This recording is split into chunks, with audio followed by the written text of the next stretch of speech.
el diputado Gustavo Bordet, de Unión por la Patria, por la provincia de Entre Ríos. Gracias, señor presidente.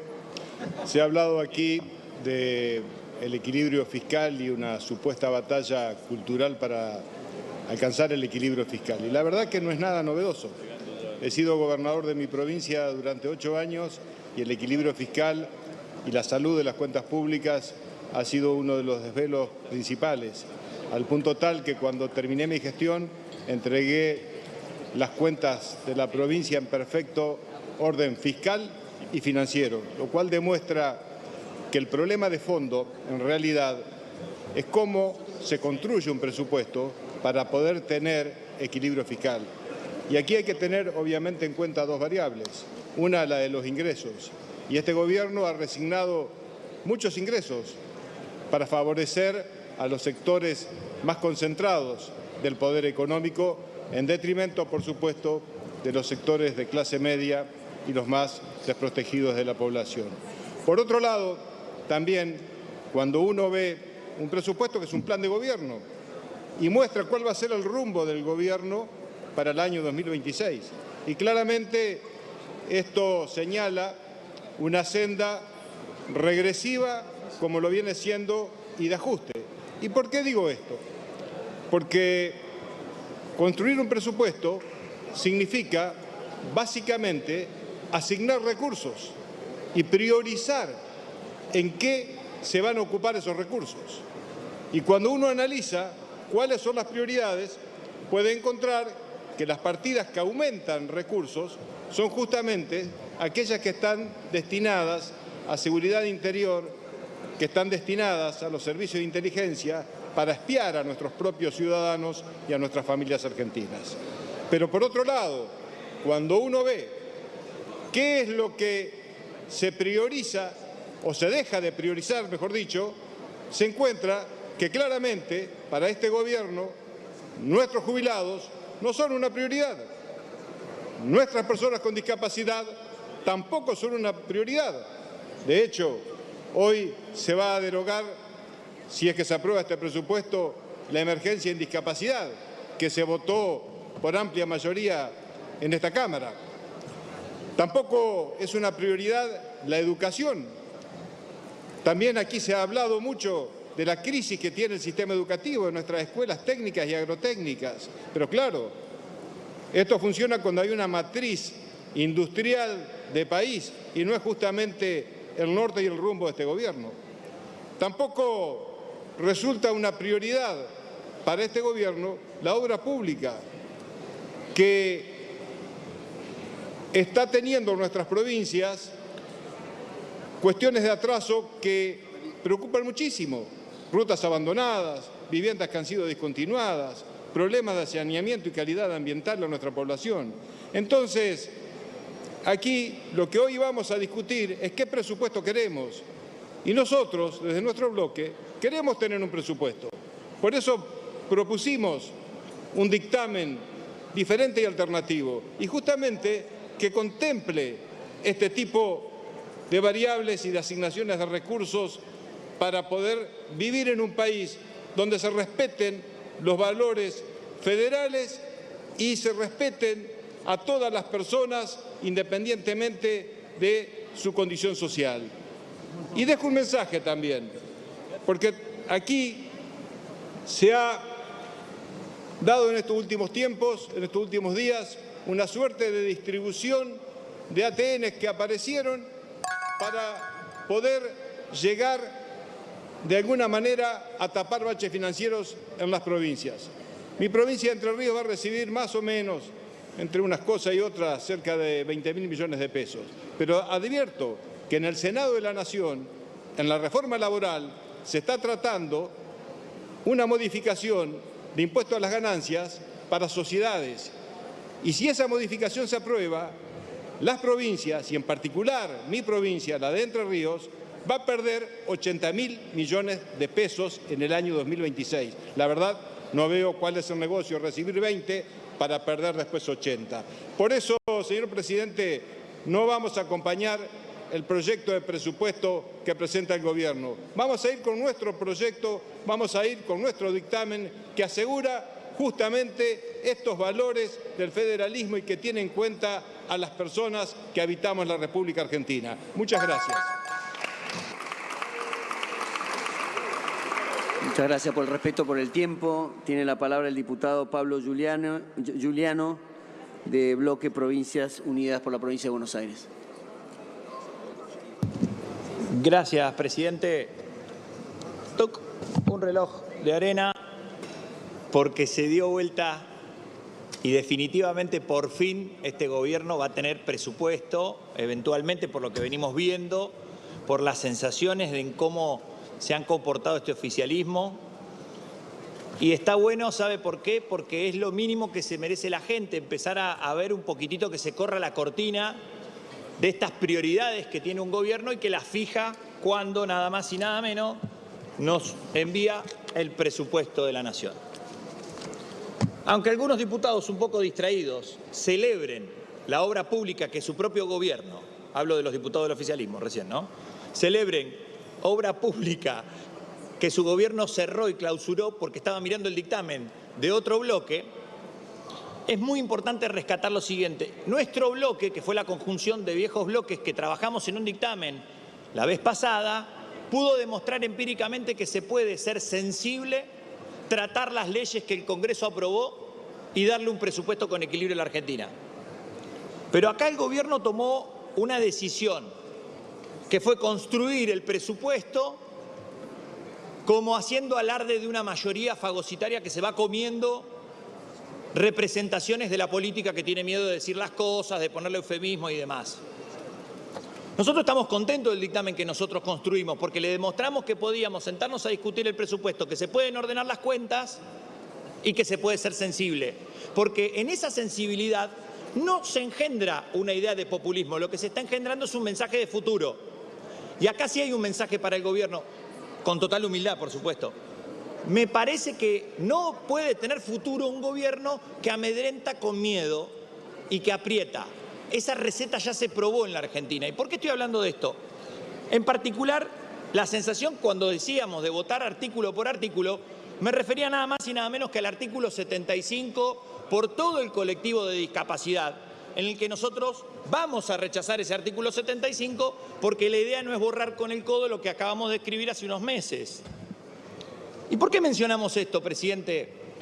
Porque pareciera que en la hoja de ruta, como si el gobierno tuviera que hacer una formación futbolística, y el tiempo empezó a correr, en ese tiempo de descuento, el gobierno arma una formación que pareciera que pone una especie de manojo de facultades indiscriminadas, ese es el término, delegadas al jefe de gabinete para que reordene partidas a mansalva. Sin embargo, la contrapartida es decir, eso entra a jugar en el partido y al banco a quien mandamos a 6.200.000 argentinos promedio que están endeudados promedio entre 5 millones de pesos, como dice que la deuda con los bancos, las billeteras virtuales, los argentinos deben cifras récord, es decir, están empeñadísimos.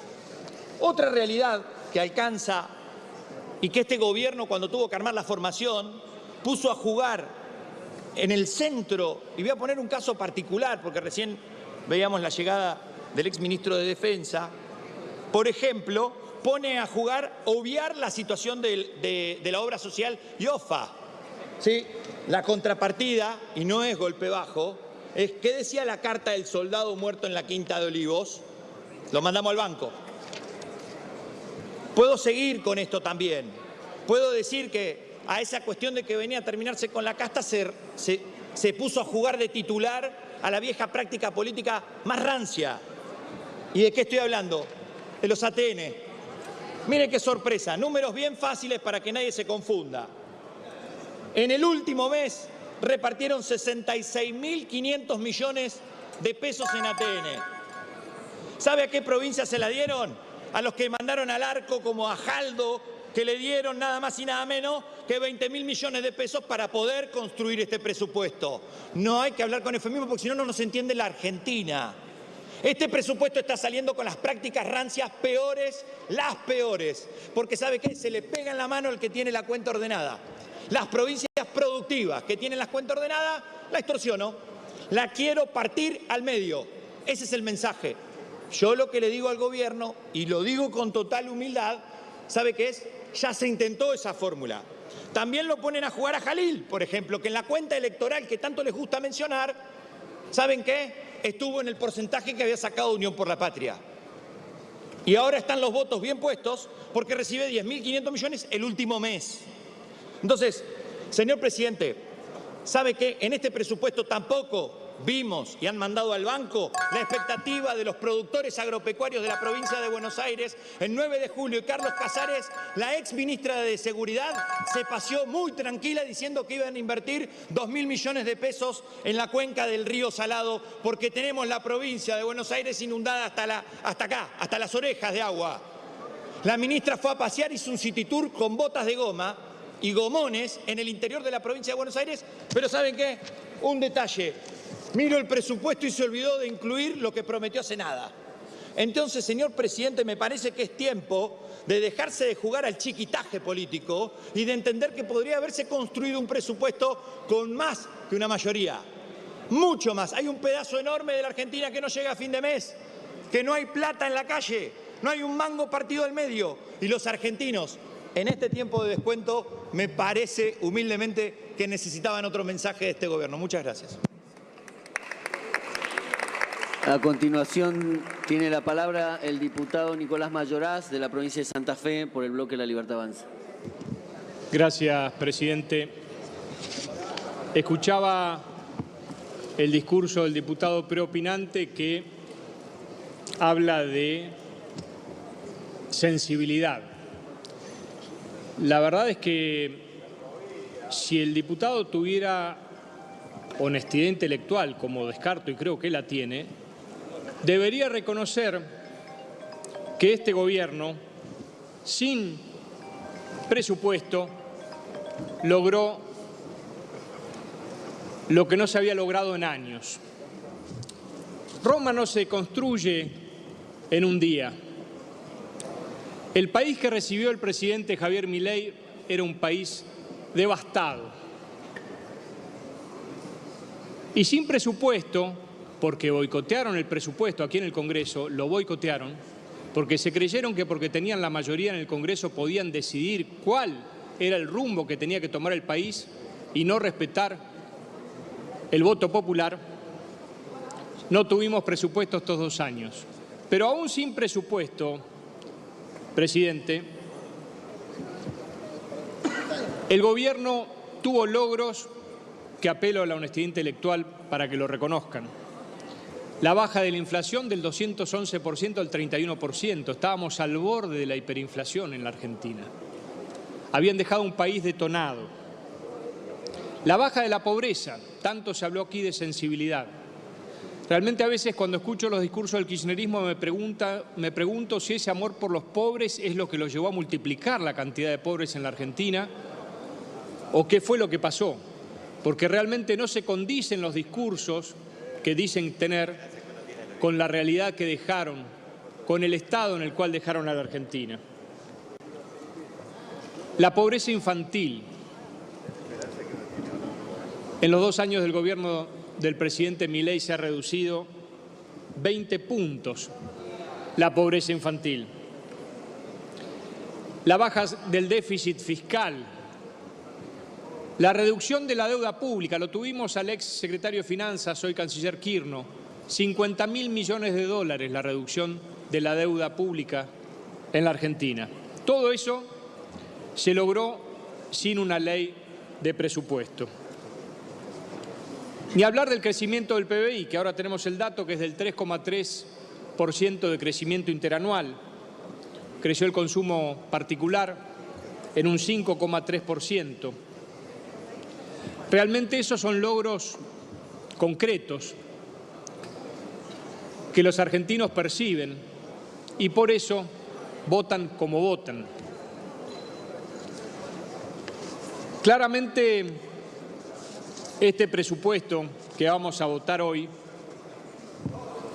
contiene el respaldo de esos logros que hemos tenido a lo largo de estos años y que se fundan precisamente en la necesidad de mantener el equilibrio fiscal, en la necesidad de no emitir moneda, en la necesidad de reducir el gasto público.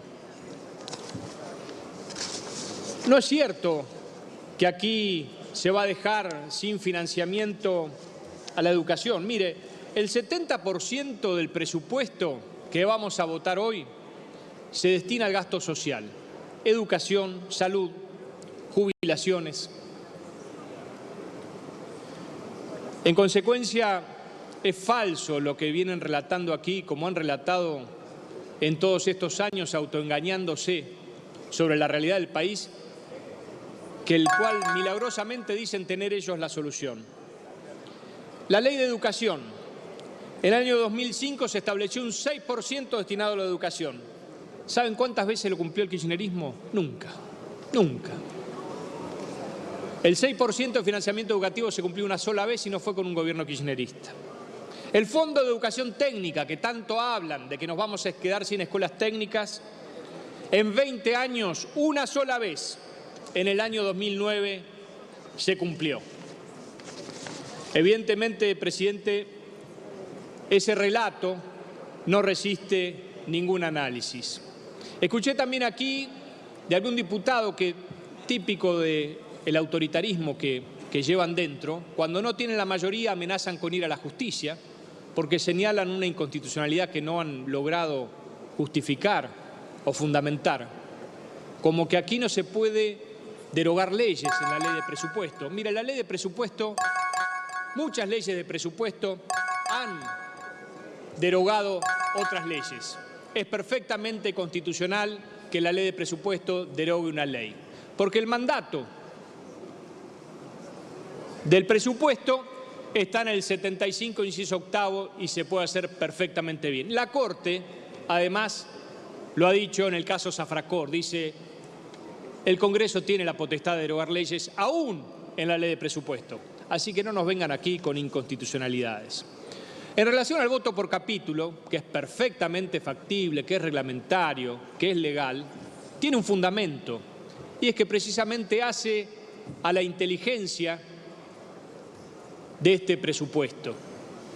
Porque el equilibrio fiscal que plantea el presupuesto, que es la base, necesita de la aprobación de todos los artículos. Y en el capítulo 11, debo recordarles, para los que a lo mejor tienen alguna duda, tiene contenido el Fondo Fiduciario para subsidios al consumo de gas para la región patagónica, Malargüe y La Puna. Tiene también el Fondo de Promoción Minera con la tasa del Código Aduanero. Tiene también la prórroga a la exención de gravámenes al acceso y utilización de fuentes renovables de energía de la Ley 27.191, que se vence el 31 de diciembre de este año. Está en este capítulo. Y tiene también la emergencia sanitaria nacional, que se vence el 31 de diciembre y que está contenida en el decreto, en el DNU 70. Artículo primero. En consecuencia, es necesario el voto de todo ese capítulo porque hace a la sustentabilidad del presupuesto que reclama el gobierno. Diputado Mayoraz, ¿vamos terminando? Sí, vamos terminando, presidente. Mire, decían aquí también que hablaban de la historia nos va a juzgar. Yo creo que sí, si la historia nos va a juzgar, si no utilizan los números que usaba Guillermo Moreno, creo que la historia va a reconocer todos estos números que yo hoy estoy relatando y va a decir claramente que fue bajo el gobierno del presidente Javier Milei que salimos de la pobreza, que salimos del estancamiento, que el país empezó a crecer, que crecieron las fuentes de trabajo y que la Argentina se hizo grande otra vez. También escuché decir que los pueblos no se suicidan. Coincido, los pueblos no se suicidan. Por eso, señor presidente, el pueblo argentino en el 2023 eligió al presidente Javier Milei para salir de esta carrera de empobrecimiento que nos habían sembrado. Y por eso, señor presidente, no se suicidó el pueblo argentino y el 26 de octubre volvió a ratificar el rumbo que pidió el presidente Javier Milei. Y por eso también lo va a hacer en el año 2027, cuando volvamos a elegir como presidente a Javier Milei. Gracias, presidente.